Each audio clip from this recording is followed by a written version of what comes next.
Bom dia, sejam todos bem-vindos a mais um episódio da nossa série, falando sobre as normas mais relevantes e utilizadas no nosso ambiente industrial. E nesse nosso webinar, vamos tratar da norma ISA 100, que fala sobre sistemas sem fio para automação industrial. Meu nome é Cláudio Romero, sou engenheiro eletricista, atualmente trabalho como gerente de elétrica e automação na companhia Lila de Máquinas e atuo como um dos diretores da seção São Paulo, que é um capítulo da ISA aqui na nossa região.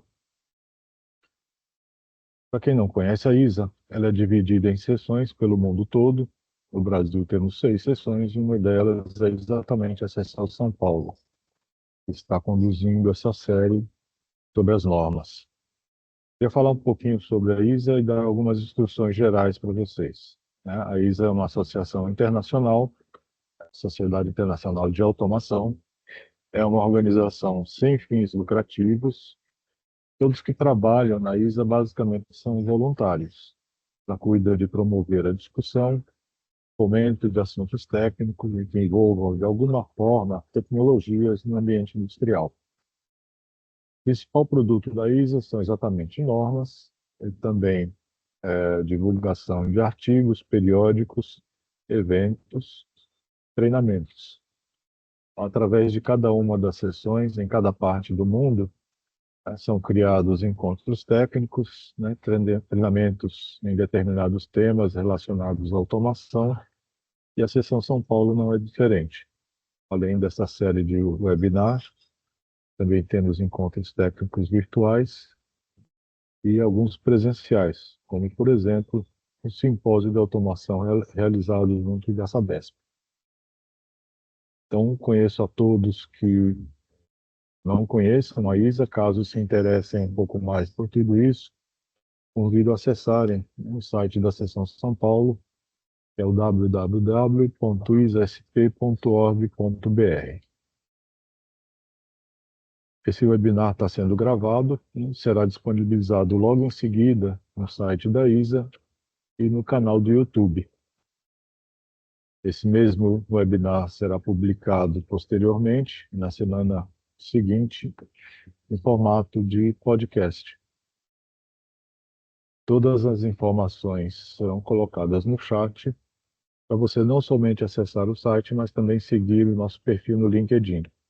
É por lá que a gente informa todo mundo sobre esses eventos, inclusive sobre os próximos episódios dessa série, webinar sobre as normas da ISA. Com relação a perguntas e dúvidas relacionadas à apresentação, sugerimos que sejam colocadas no chat e vão ser lidas e respondidas no final da palestra. Gostaria de apresentar nosso palestrante de hoje, o Cássio Barros, né, gerente de aplicações e soluções na Yokogawa, que pode dar mais detalhes sobre sua experiência e iniciar a apresentação em seguida. Cássio, é com você. Obrigado, Cláudio. É, Me chamo Cássio, né? Agradeço a oportunidade da gente estar discutindo um pouco esse tema tão relevante para a nossa comunidade, que é a questão de normas, padrões técnicos. Eu trabalho na Yokogawa há 16 anos, sou gerente da parte de aplicações e soluções. Mais recentemente recebi o desafio de cuidar das soluções disruptivas, que é bem integração, né, das soluções wireless com ambientes agnósticos, nuvem, IA.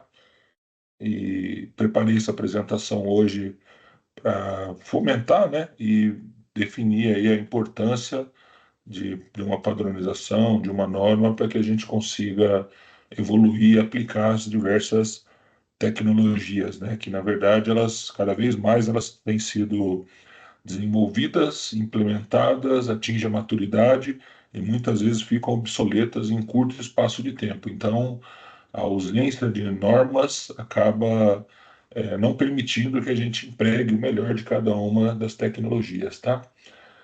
Eu vou compartilhar a minha tela.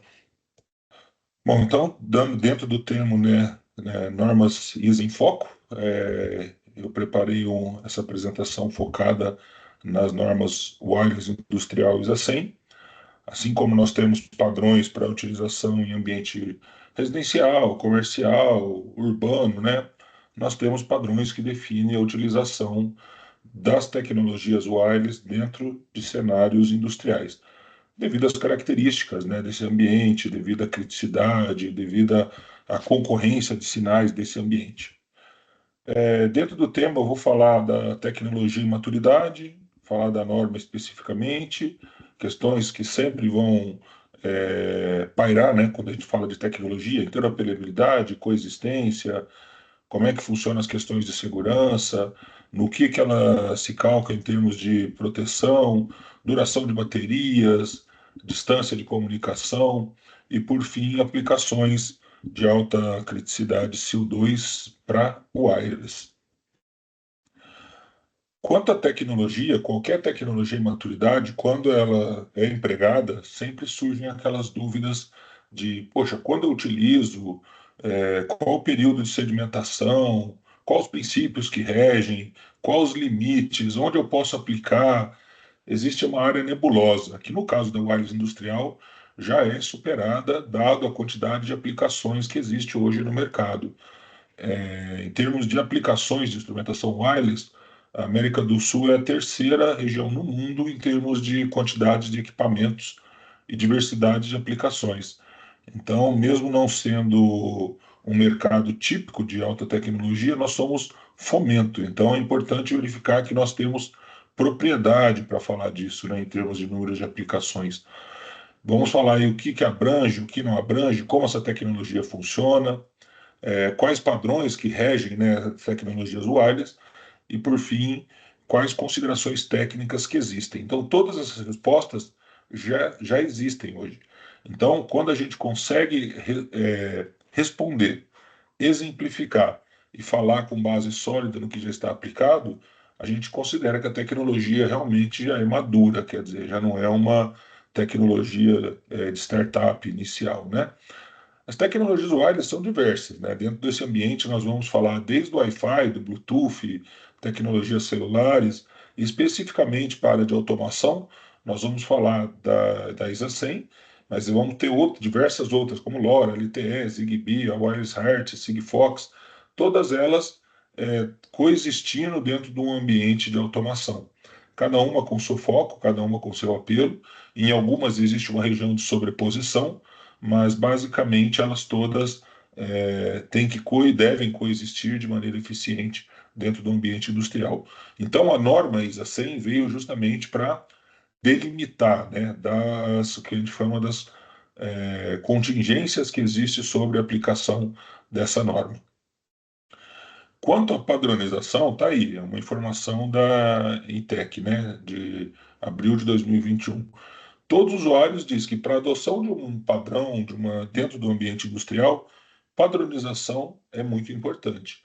Não existe a possibilidade de adoção de uma tecnologia se você não tiver padrões. Se você tem padrões, você tem cumprimento à legislação. Se tem cumprimento à legislação, você tem conformidade. Se tem conformidade, tem ensaio, tem certificado dos órgãos competentes.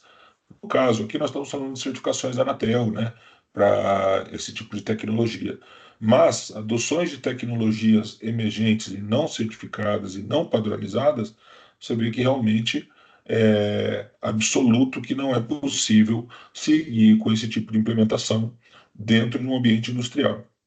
Imagina você adotar uma tecnologia nova, sem certificação, que de repente prejudique a comunicação dos seus sistemas atuais funcionando, ou dos seus vizinhos, ou da comunidade, provocando ações de segurança, trip, implanta. Então, qualquer item que esteja em torno de tecnologia passa pela padronização. Então, estamos comentando aqui esse importante fomento da ISA, que é justamente definições e normas para que isso seja instalado e seja possível trabalhar. Dentro hoje, né, numa visão bem atual dos negócios sem fio, nós identificamos dois tipos de aplicações básicas, né? As aplicações que a gente chama de missão crítica, que são as aplicações que vão estar voltadas à operação e segurança da planta, que vão estar ligadas à camada de controle, camada de DCS, camadas de operação, que são dados de processo, Aqui nós destinamos a tecnologia ISA 100, que é a missão crítica. Ela vai ter basicamente a função de substituir um instrumento com fio tradicional em ambientes onde o fio seja uma limitante. Poxa, o fio funciona bem, então não há necessidade, mas você está monitorando um equipamento móvel, monitorando um equipamento que é desassistido de energia, você está monitorando um equipamento que está em lugar de difícil acesso, precisa fazer uma monitoração rápida em um equipamento que está em condição de danificar. Então, o wireless ISA 100 entrega respostas para isso. E uma paralela que hoje tem diversos nomes, né? Indústria 4.0, IoT, é, reconhecimento de padrões avançados, aplicar algoritmos de máquina para detectar padrões. Então, tudo isso seria uma camada mais para manutenção e gestão de energia, focando no desempenho de ativos, implementação disso daí, que é uma camada que roda em nuvem, que hoje falamos em LoRa, Sigfox, diversos outros protocolos, que é tema de uma outra apresentação. Hoje o nosso foco vai estar justamente na missão crítica, que é a missão de operação e segurança. A norma ISA, que é onde eu peguei alguns trechos da norma, ela vai então delimitar tudo isso, ela vai falar para a gente quais são, né, os ambientes típicos para essa tecnologia, qual é o ciclo de vida de equipamentos e sistemas, quais são as aplicações da tecnologia wireless. Então, ela vai definir de maneira clara os critérios de riscos, conectividade, perda de pacote, forma de modulação, forma de tangência. Então, todas as perguntas que possam existir em torno do como modular, como comunicar, como aplicar, como definir o risco, como definir o grau de integridade, perda de pacote, integração com o sistema de controle, tudo é abrangido dentro da norma. E essa norma é interessante porque ela é uma norma que vem justamente falar dos padrões, ambientes industriais e focada em controle de processos. É uma norma de industrial automation focada em controle de processos. Então, todas as dúvidas que possam existir quanto à interoperabilidade, coexistência de sinais, são tratados. É uma norma extensa, justamente pela quantidade de itens que ela abrange, mas que, em sumas, você vai trabalhar buscando informações dentro desse conceito. Ela vai estar dividida, você vai ter capítulos e itens que trata cada um dos pontos, do mais elementar, que seria como é que é feita a modulação do sinal, até mesmo como é que você faz um site survey, como é que define tipo de topologia, estrela redundante, mesh, ela vai trabalhar com esses padrões. Então a norma, ela é bem abrangente em si, porque ela vai tratar desde os itens que nós estamos focando hoje, que é aplicações de processo, mas também tem outros pontos que ela abrange sobre gestão de pessoas, questão de interoperabilidade, convergência, operação remota, é, tronco de distância de comunicação, automação de chão de fábrica, aplicações de longa distância, operações remotas, enfim, ela vai trazer todo o cenário atual e a projeção futura, que seria a continuidade, a sequência da tecnologia.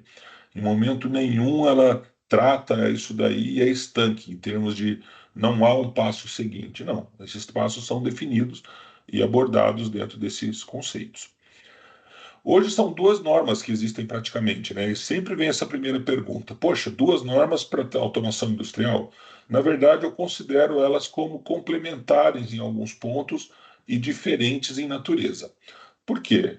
Nós vamos falar primeiro numa iniciativa que teve de fazer a comunicação HART sem fio. Então, foi criado o protocolo Wireless HART com destinado à monitoração, medições, diagnóstico, que fosse aplicações locais com em torno de 50 devices, que trabalhasse somente em mesh, capacidade de autoconexão, quanto mais equipamentos, mais rotas, que trafegue o protocolo HART de maneira sem fio, utilizando baterias em redes auto-organizadas.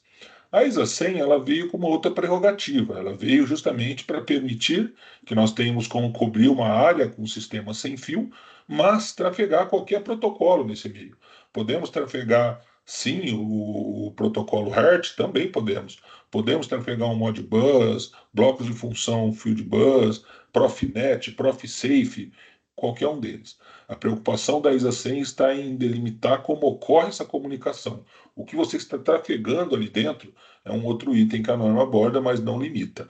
Tanto que nós conseguimos trabalhar com a ISA 100 nas camadas de monitoração, controle e até segurança, aplicação SIL2. Ela vai abranger mais do que as camadas de medição e diagnóstico. Hoje nós fazemos monitoração acústica por meio dela, fazemos camadas de VMS, né, sistemas de vibração, utilizamos para fazer reconhecimento de imagem, conseguimos usá-la para ser a base que gera informações para dentro de sistemas ou de controle, ou de análise, ou até mesmo de aprendizado de máquina. Pelo tipo de natureza que a gente utiliza dessas configurações determinísticas, a gente consegue trabalhar com uma cobertura wide, né? Então, até mais de 10 mil equipamentos de escalabilidade. Como ela se propõe a resolver questões de conectividade, ela não é limitada a um tipo de topologia. Ela vai permitir que você selecione a que é a mais adequada. Se a mesh resolve o seu problema, um pátio de tancagem, quanto mais rotas, mais conexões, etc., ok. Se você precisa fazer uma combinação, criar uma comunicação estrela e abaixo dela algumas áreas comunicando em mesh, ok. Se você precisa trabalhar ponto a ponto, máximo de determinismo e ter redundância, é possível criar as comunicações estrelas redundantes.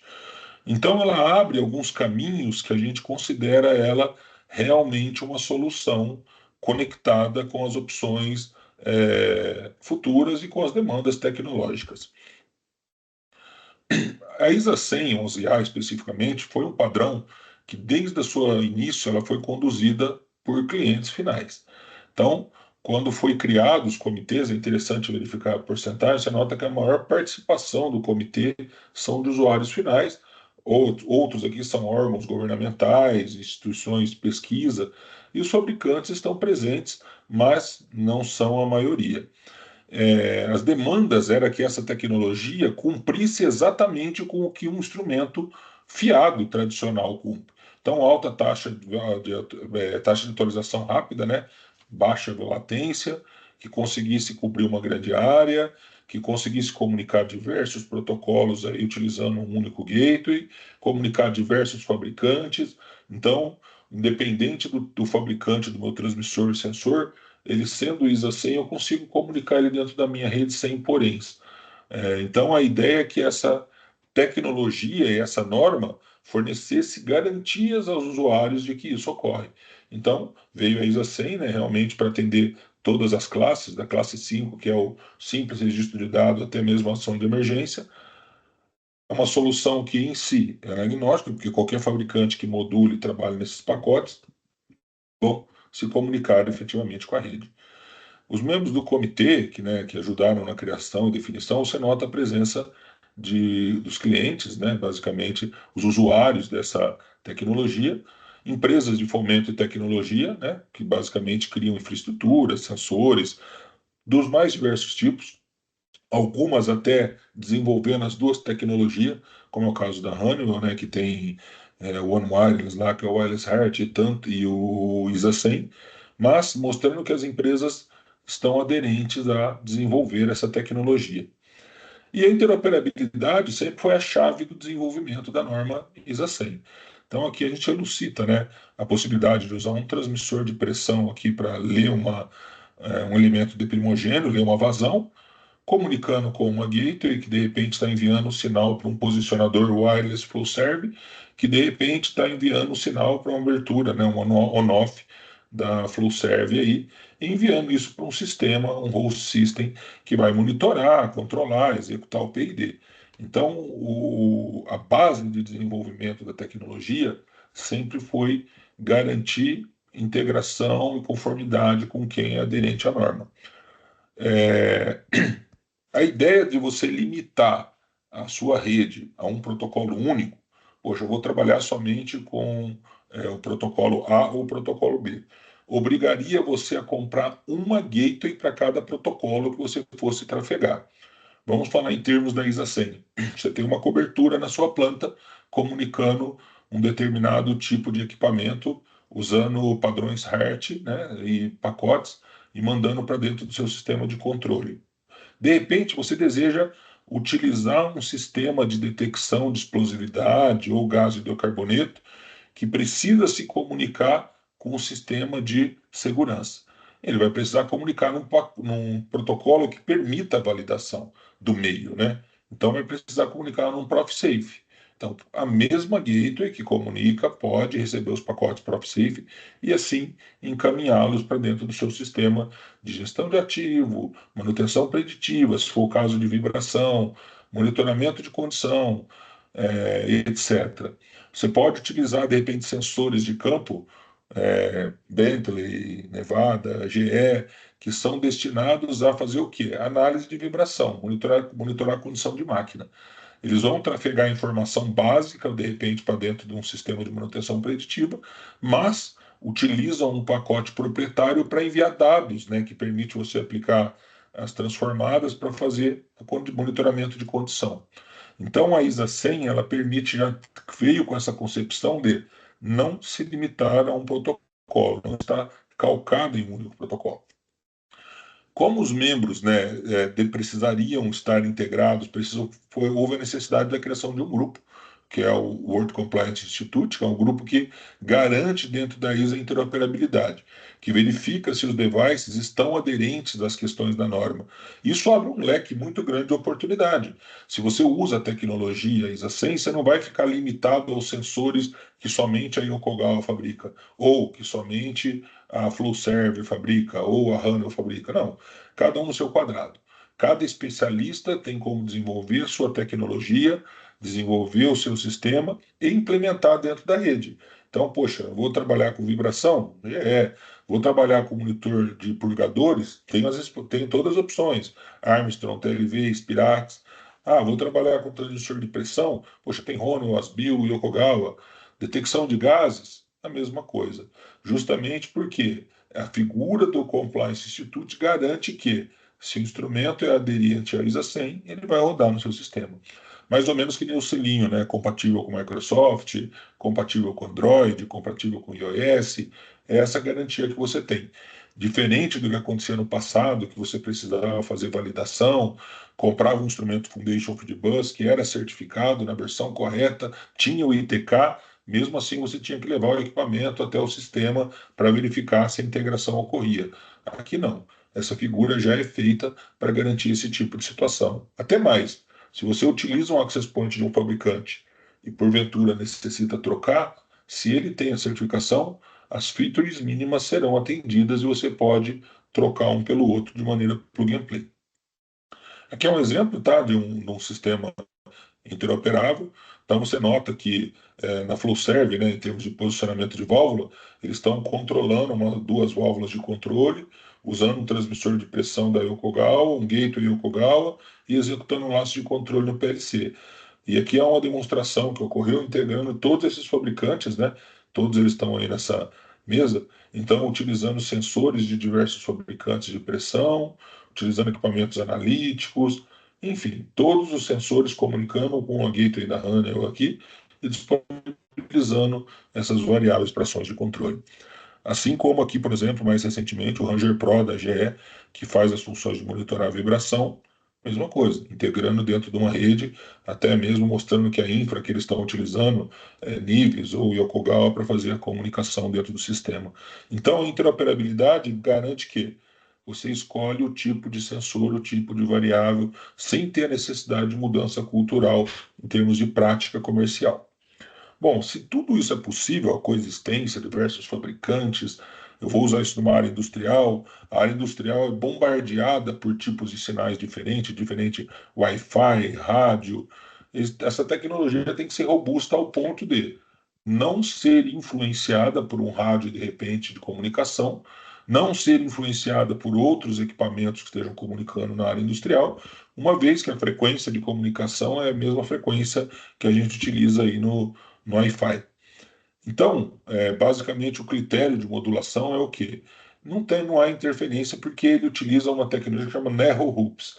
Narrow Hoops ele cria diversos canais de frequência de comunicação e aloca esses pacotes de dados em poucos canais. Se ele detecta que de repente existe algo trafegando numa determinada frequência, por exemplo, Wi-Fi, ele classifica esses pontos de sinal, determina uma blacklist, é uma lista que ou tem ruído, ou tem frequência, ou tem uma comunicação, e realiza o salto, né, que é o frequency hoop, nos demais canais livres. Então, por menor que seja a quantidade disponível, ele vai precisar de 1/100º desses canais para conseguir trafegar a informação. Então, ele divide em 16 canais macro, que são os FET, hoops, né? E cada um desses ele consegue dividir em até em 130 posições, que é o Narrow Hoops para comunicação.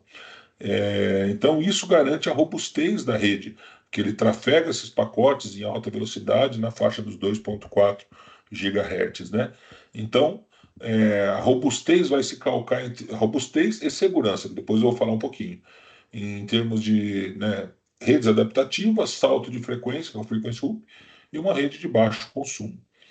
Essa tecnologia, então, ela vai trabalhar, né, e vai estar sobrepostas a comunicações como o Bluetooth, micro-ondas, que seriam as comunicações em alta frequência, ou ruídos.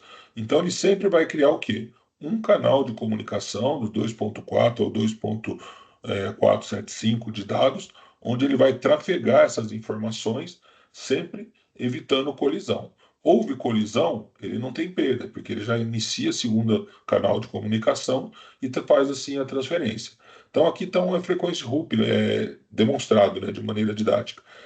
Como funciona? Ele cria então aí, aqui ele está falando dos canais de 11 a 26, entre canais, entre pico, né, ele tem uma diferença de 5 MHz, e assim ele modula os canais de comunicação. Inicia essa tarefa de transferência e de tempo em tempo ele realiza os saltos. A norma determina que essa comunicação funciona como? Isso aqui não é tão importante, é mais uma informação complementar. Então, dos 2.4 aos 2.475, ele vai criar o FET, né, que é o canal gordo, o canal que a gente chama cheio, que vai permitir que a gente crie esses canais de dados macro, e dentro dele a gente divide cada um. Entre os FET, a gente tem que ter 25 MHz de pico, que é a modulação dele, a duração, né, desse pacote é 22 MHz, e entre canais onde ele faz o looping ele tem 5 MHz. Então a norma chega a um nível de detalhe de como você trabalha essa comunicação. Ela define através de padronização como trabalha o tráfego de dados em forma de frequência. E os saltos de frequência é justamente para evitar que exista a possibilidade de um hacker, o tal do phishing, né? Pescar uma informação, decodificar uma informação. E mesmo que ele consiga, ele vai pegar uma informação que ele não sabe se é um cabeçalho, um corpo ou um sufixo de dados. Então, algo como leu uma informação, leu um canal, ele leu o quê? 10. Mas o que é 10? 10%, 10 de abertura, 10 de perda de pacote, 10 de. Então, para que isso não aconteça, o sistema se calca nessas alterações. Então, começa a comunicar, depois de um determinado período, ele realiza esses saltos embaralhado e trocando a frequência base de comunicação, evitando que assim, né, ocorra a degradação, ou então ele utiliza isso para fazer a detecção de colisão e nessa colisão classificar os canais de blacklist. Essa segurança ela não se calca somente no salto de frequência. Ela tem que se preocupar com a falsificação de dados, o vazamento de informação, o spoof, o ataque cibernético e diversas outras informações, uma vez que a comunicação ela é wide, ocorre de forma aberta. Então, além da segurança das questões de frequency hoop, ela também utiliza uma criptografia de dados, né, que até muito tempo atrás aqui era a mesma utilizada em sistemas bancários. Então, ela sempre vai se calcar em algumas camadas, né? Basicamente, a gateway vai responder a instrumentos que foram provisionados. É um enlace mecânico. Você vai ter que pegar o sensor, chegar à gateway e falar: ó, você vai se comunicar com este sensor. Ela vai falar: ok, vou me comunicar com ele. Favor inserir esta chave dentro do sensor. Você vai lá no sensor fisicamente, insere a chave no sensor. O sensor faz a validação, parelha, você descarrega o arquivo de DD, ele está permitindo você fazer o join. Fez o join, validou a senha, validou as características do IPv4, ele vai entrar na camada de Master Key. Master Key é onde você vai definir, né, a sua aplicação, definir a ordem de comunicação, a taxa de atualização, onde que a gateway só responde àquele instrumento nos tempos pré-configurados.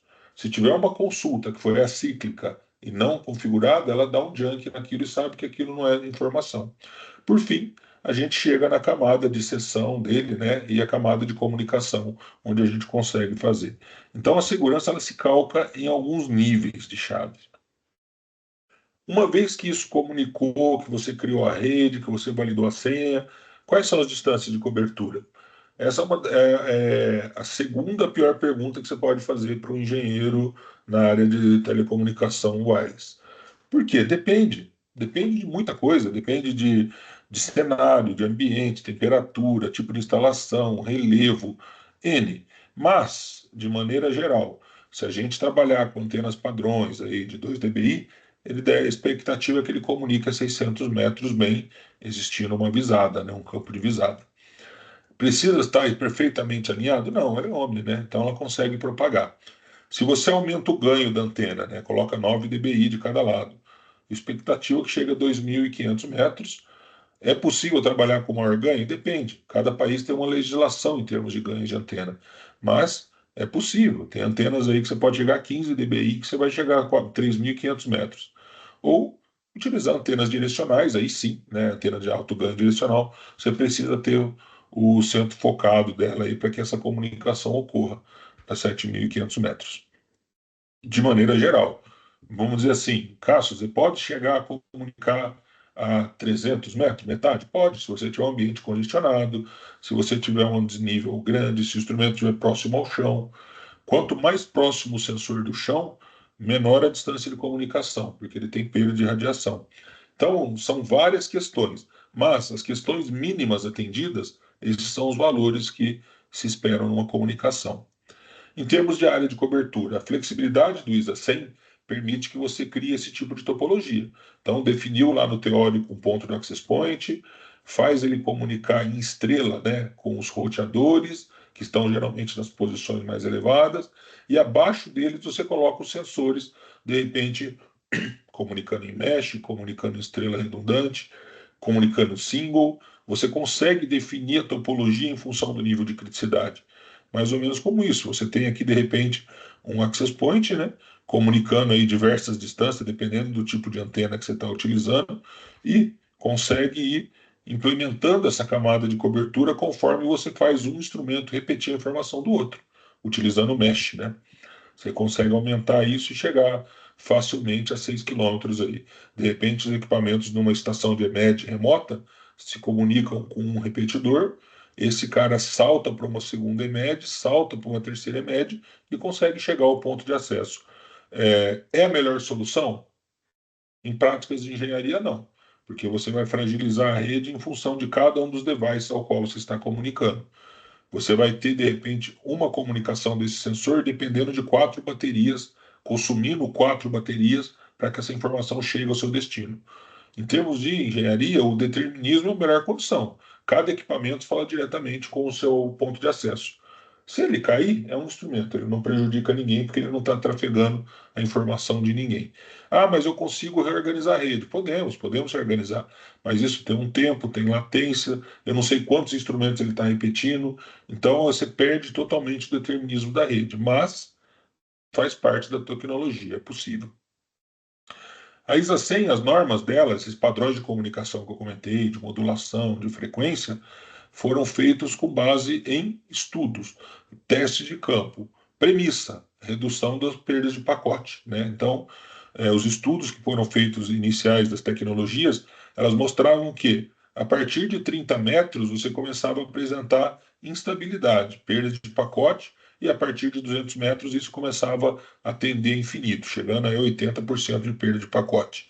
Então, a modulação de frequência laser 100 foi feita calcada na ideia de comunicação flat, a linha verde aqui, né, até os seus 600 metros, e a partir daqui sim você tem uma perda quase que linear por conta da limitação da potência. Isso em ambiente sem obstáculos.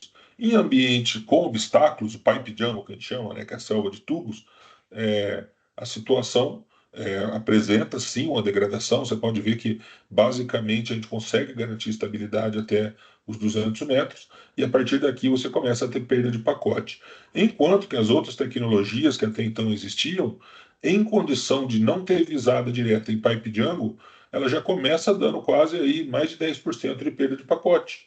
E isso aí tende a se manter e, resultado, consumo de bateria elevado, perda de pacote é reiniciar a comunicação. Flexibilidade. Então, aquela história, né? A norma foi calcada na gente trabalhar em soluções de bateria. Não existe uma definição na norma do tipo de bateria a ser utilizada, mas ela permite que a gente trabalhe com algumas opções, com alguma grade, que inclusive permite a gente trabalhar com outras fontes de energia, solar, etc.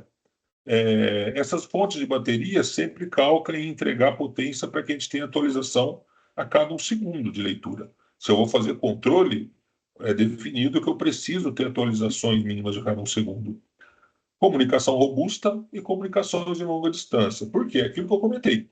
Qual é a vantagem de você comunicar direto em vez de você ir saltando a informação de 200 e 250 metros? Então, esse tipo de condição, em algum caso, pode ser desejável, ok? A ISA 100 vai funcionar exatamente igual. Mas, aquele caso onde você deseja trabalhar com comunicação direta, isso tem que ser possível, tem que ser uma opção dentro da norma.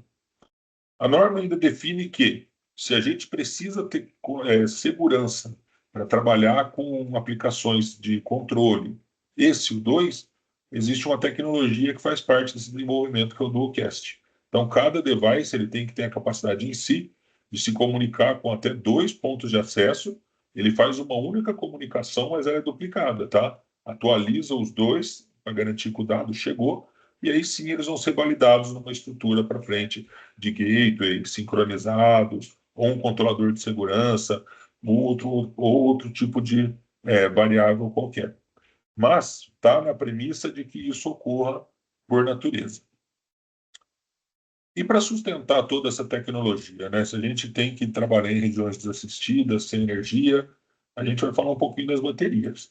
Então, a energia é a chave desse desenvolvimento tecnológico. Primeiro, os projetos têm que ser de baixo consumo. Não faz sentido você trabalhar com equipamentos que consumam elevada quantidade de bateria. Se ele tem consumo alto, então é um outro item que a norma aborda. Você, de repente, pode ter alimentação num ponto de medição e não ter via de comunicação.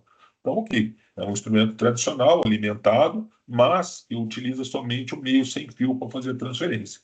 Agora, nos sistemas de unidade autônoma, basicamente, preconiza que você consiga alimentar o equipamento, por exemplo, dentro de uma área potencialmente explosiva, consiga fazer a remoção desses packs para fazer a substituição, para que o instrumento atenda às questões de classificação de área e explosividade.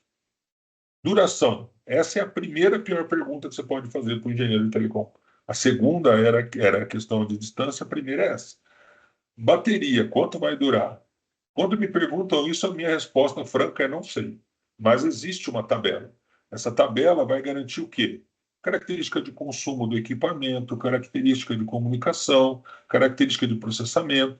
Mas veja, se a distância entre o sistema muda, ele muda a perda de pacote. Mudou a perda de pacote, quer dizer que ele vai ter que aumentar a quantidade de comunicações, influenciando a vida da bateria. Temperatura ambiente. Para cada 10 graus de variação na temperatura ambiente, você tem um impacto de até 0,5% na vida útil da bateria.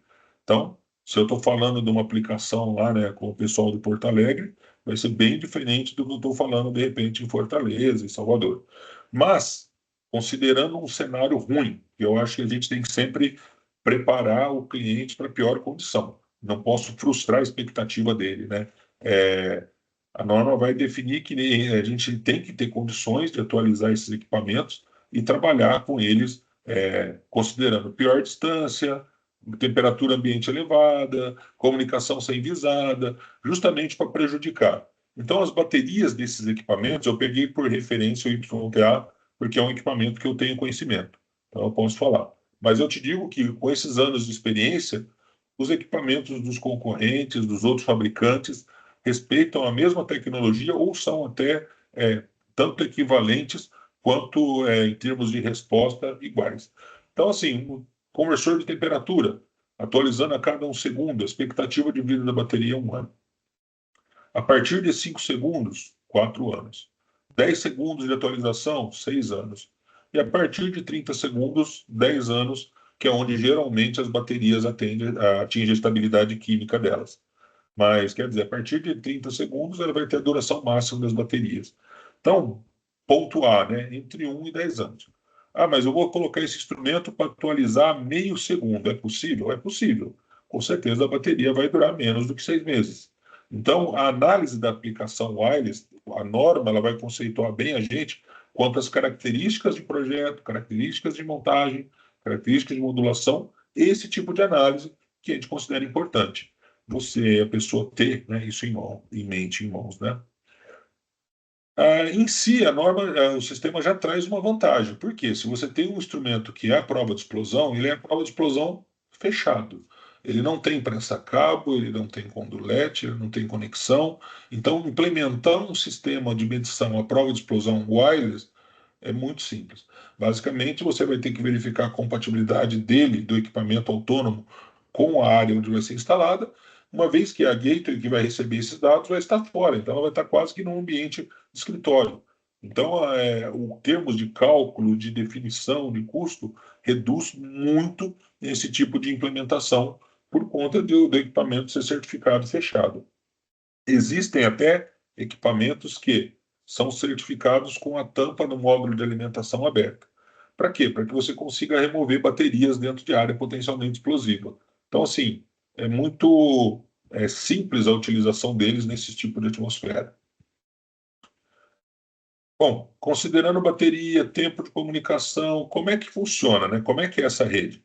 Então, a rede, a cara dela é essa, são transmissores no campo, comunicando com access points, aí você define, né? Ah, quero uma arquitetura single, não é de alta criticidade. Quero uma arquitetura dual, porque é um equipamento móvel, então quero que ele sempre tenha visada para um.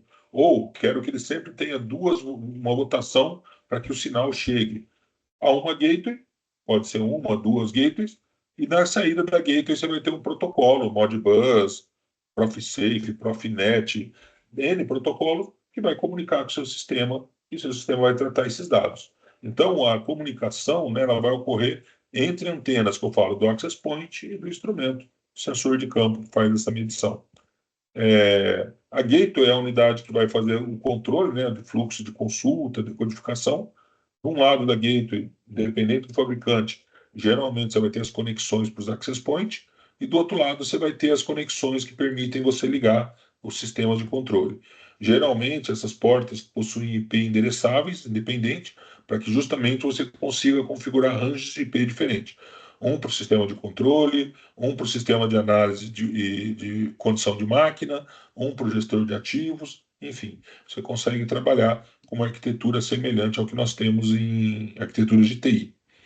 Comparando esta instalação tradicional, você vai ter um instrumento, né, em campo, com um par de fios indo até uma caixa de passagem na área, que vai estar interligado com o painel do DCS, onde vão estar os cartões, aí a ODI e IDO, e por fim chegando no DCS. Na arquitetura, ela é bem simples, porque uma única gateway, que vai estar ligada a um cartão de Modbus ou cartão Ethernet do seu sistema, e vai trafegar até 500 instrumentos, conectado a um access point, que vai estar ligado aos instrumentos.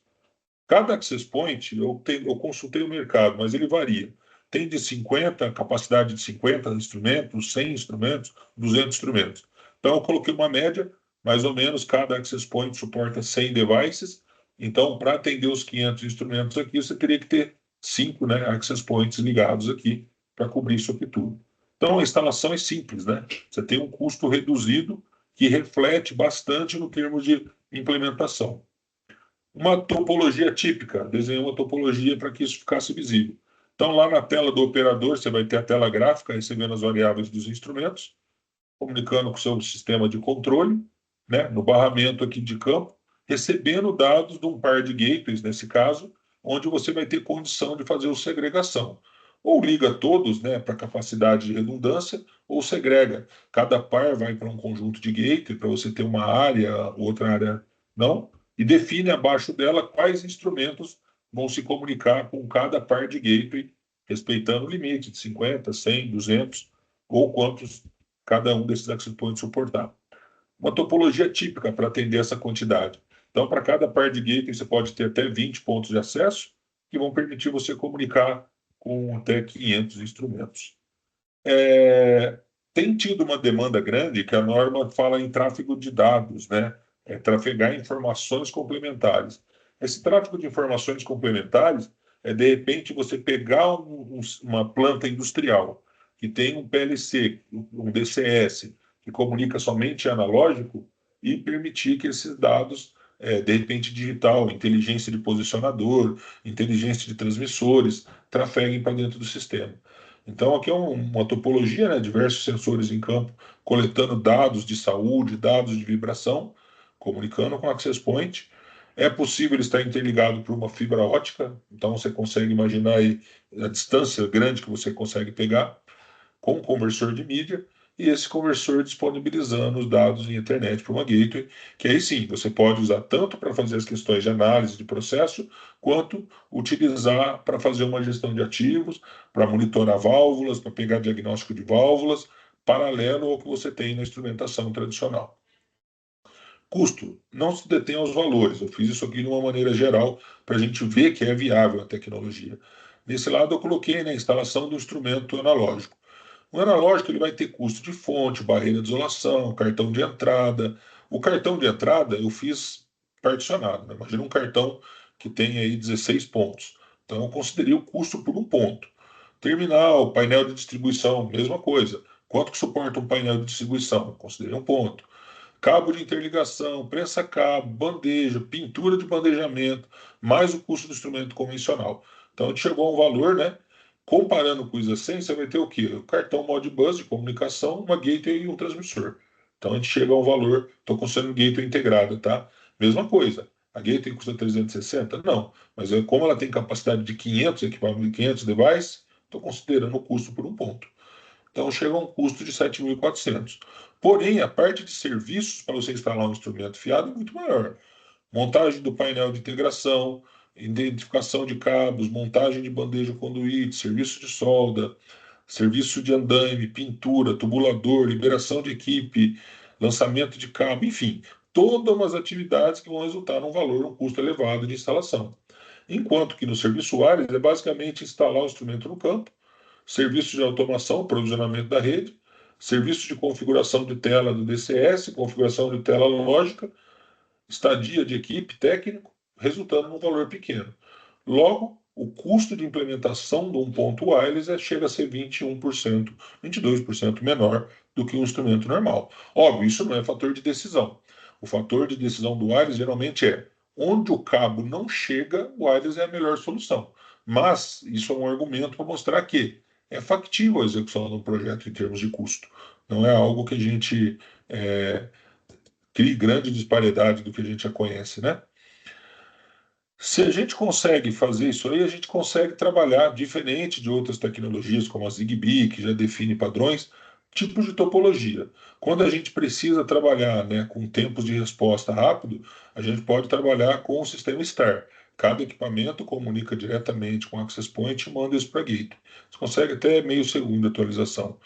Quando você precisa de trabalhar com as questões, de repente, de disponibilidade ou loop aberto, você pode colocar um equipamento repetindo o sinal do outro e mandando o sinal para diferentes pontos de acesso. Você consegue criar rotas primárias e rotas secundárias para atender essa questão de controle aberto. Ou, se você vai trabalhar em sistemas de controle fechado, que você precisa de alta disponibilidade, segurança, aí sim. Um equipamento comunica com dois access points comunicam cruzado com duas gateway comunicam cruzado com dois cartões no seu DCS. A mesma coisa com a válvula de repente. Mas isso é uma flexibilidade que permite você elencar dentro de uma mesma rede definir o tipo de topologia. Você pode ter, de repente, um sistema comunicando alguns instrumentos utilizando uma topologia single e alguns instrumentos utilizando uma topologia redundante dentro desse mesmo ambiente. E a configuração disso? Configuração ocorre de maneira simples. Aqui nós estamos trabalhando com a configuração gráfica.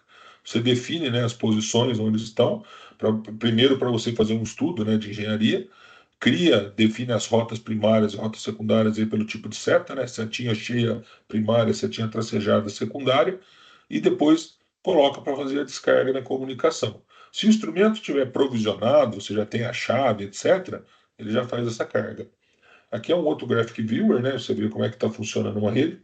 de repente um transmissor aqui recebendo informações de outros que estão montados aqui no equipamento e mandando isso lá para cima para um repetidor. Então, a interface de configuração disso é simples. É tal como configurar um roteador no ambiente residencial. E a manutenção, como ele trabalha com bases históricas, também é simples. Ele vai trazer sempre para você o tag do instrumento, qual a rede, qual o tipo de equipamento, se ele é só um instrumento de medição, se ele é um repetidor ou é um I/O repetidor, se ele está conectado, quantas vezes ele se reconectou à rede nas últimas horas, no último período, né? Se está publicando, qual que é a rota primária dele, quando ele está aí de perda de pacote, qual é a rota secundária. Então você consegue fazer uma análise de maneira simples aqui. E consegue, eventualmente, consultar o log view para entender o que está acontecendo. Um instrumento que está entrando e caindo da rede. Continua funcionando, mas está com consumo alto de bateria. Poxa, ele está de vira e mexe, ele desconecta. O que acontece com esse equipamento? Precisa aumentar o ganho? Precisa pôr um repetidor? Então a gente não perde informações que nos permite fazer análise dentro da rede ISA 100. E a norma permite também a gente trabalhar com aplicações SIL2. Como eu comentei, elas são equipamentos que a gente tem a possibilidade, de repente, de trafegar protocolos por dentro dessa rede. Essa característica permite que a gente empregue, por exemplo, o protocolo ProfSafe. Como a norma parte dessa premissa, né, de que a gente atenda camadas de controle e segurança, então aqui eu estou mostrando um exemplo de uma integração. Eu vou usar como exemplo a Yokogawa e a Drager porque eu trabalhei nesse projeto, então eu tenho como responder essas questões. Mas basicamente a Drager possui esse detector de gás, que é SIL2, ele permite que você aplique ele em sistemas de detecção de gases e proteção, porque ele atende tantas questões de normas para detecção de incêndio, quanto as questões SIL2. Então, ele é um detector de hidrocarbonetos, para você instalar ele numa planta, ele tem um custo muito atrativo, porque qualquer outra planta que você necessite instalar um sistema de detecção de gás, provavelmente você vai ter que estar com a planta parada. Vai ter que lançar cabo, lançar bandeja. Nesse caso, basta você levar o detector, posicionar ele na área onde existe carregamento, descarregamento, vazamento, ele já começa a monitorar a área e monta uma infraestrutura em cima da sala de controle que vai receber essas variáveis. Então, aqui uma estrutura redundante. Esse detector de gases específico está lá, tem a certificação dele, de que ele atende SIL2, entre a detecção e a atuação, ele atinge camada de 7 segundos, considerando o tempo de atuação do SIS, tá? Do PLC de segurança. Então, ele é um equipamento que o hardware dele e a comunicação permite a gente fazer esse tipo de aplicação. E só é possível, por quê? Porque o ISA 100 cria as vias de comunicação redundante e em cima dele ele roda o protocolo ProfSafe, que faz a validação do meio. Então, normalmente, esses instrumentos vão estar, é esperado que estejam 99% do tempo dormindo, fazendo medição sem detectar gás. Quando ocorre a detecção, eles pedem a prioridade na rede, faz a comunicação e dá o disparo de trip. Só que o protocolo não pode se calcar na ação de prioridade acíclica. Se porventura você perdeu a comunicação e você não detectou isso, ele vai pedir prioridade, não tem meio de disponibilidade, ele não consegue atuar no SIS. O ProfSafe, que é vamos dizer, o segundo, o único protocolo aceito por questão de SIL, que é ou é analógico ou é o ProfSafe, atende esses requisitos. Por que o analógico é aceito para ação de segurança? Se você tiver interrupção, sumir o sinal dele lá, ele já atua. O ProfSafe é a mesma coisa, só que ele valida. Ele fica o tempo inteiro fazendo validação, mais ou menos assim. Você está vivo na rede? Você está vivo na rede? Você está vivo na rede? E o equipamento responde, independente de atuação, para garantir que o meio, o link físico de atuação exista. Então, esse equipamento, basicamente a topologia é, numa aplicação não SIL, esses equipamentos, os detectores vão se comunicar com uma gateway e vão enviar isso para um controlador não SIL de ação geral. Em caso de aplicação de segurança, a mesma gateway, no entanto, a gateway tem que trafegar Profinet, que é uma possibilidade do ISA 100, destina isso para um controlador que vai tomar as ações como se o instrumento fosse um instrumento normal. No caso de um projeto, estou exemplificando os GS, dois GS comunicando com duas rotas, né, primária e secundária para dois access points, para duas gateways fazendo a validação indo para dentro de uma estrutura de validação e atuação num sistema de trip e emergência shutdown, criando assim realmente uma rede com cobertura e certificação do dispositivo de atuação, dos dispositivos de comunicação, do meio físico e do equipamento sensor propriamente dito. Bom, desculpa a correria, eu quis passar o máximo de informação do que a norma nos permite. A norma ela é bem extensa, bem detalhada, e eu considero ela como uma norma consultiva. Se você tem alguma ideia, algum vislumbre, procura o capítulo da norma, você vai encontrar essa informação. Se precisar da nossa ajuda como consultoria, tanto a Isa quanto eu, pela Eucogol, estamos disponíveis para ajudar vocês nos quesitos da tecnologia e aplicações, tá bom? Deixa eu dar uma olhadinha no chat. Perfeito. Enquanto você busca aí no chat, eu queria só colocar já uma dúvida. Foi comentado aí sobre o WCI, né, que faz o meio-campo aí para a integração, né, entre vários fornecedores para você ter uma consistência. Essa organização, a WCI, é ela também que certifica o equipamento ou é outra organização? Não, é a WCI que faz a certificação ISA 100. Quando a gente entra para fazer o cadastro, você verifica que ela é que tem o manual do candidato, né, a certificação, Uhum. e ela é que realiza os ensaios para fazer a validação.